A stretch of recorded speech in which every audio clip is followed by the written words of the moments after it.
আসসালামু আলাইকুম প্রিয় শিক্ষার্থীবৃন্দ, আশা করি তোমরা সবাই ভালো আছো।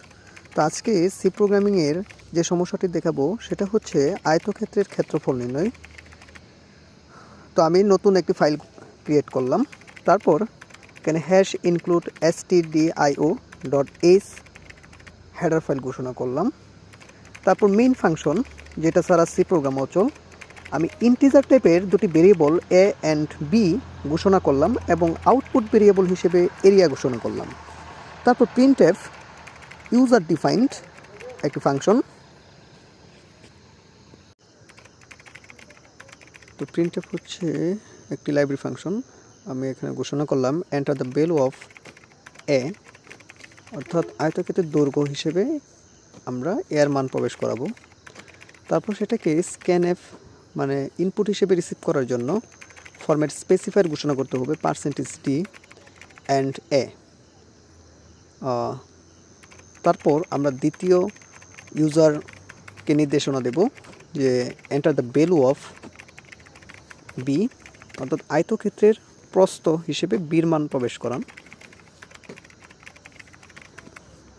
তারপর আমরা আগের মতো স্ক্যানএফ ফাংশন ব্যবহার করব।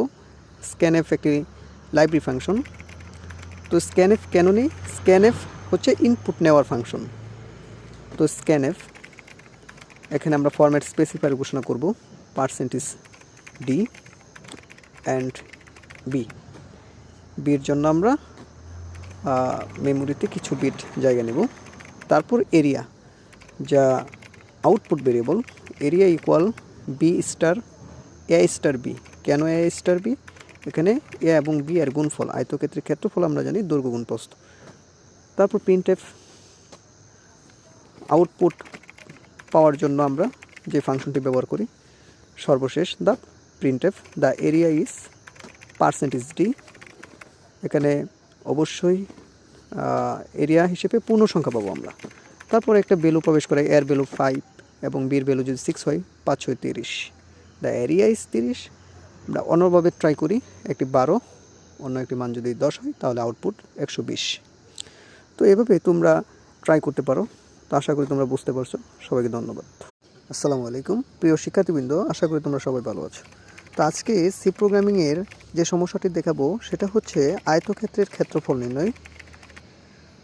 তো আমি নতুন একটি ফাইল ক্রিয়েট করলাম, তারপর এখানে hash include stdio.h header file ঘোষণা করলাম।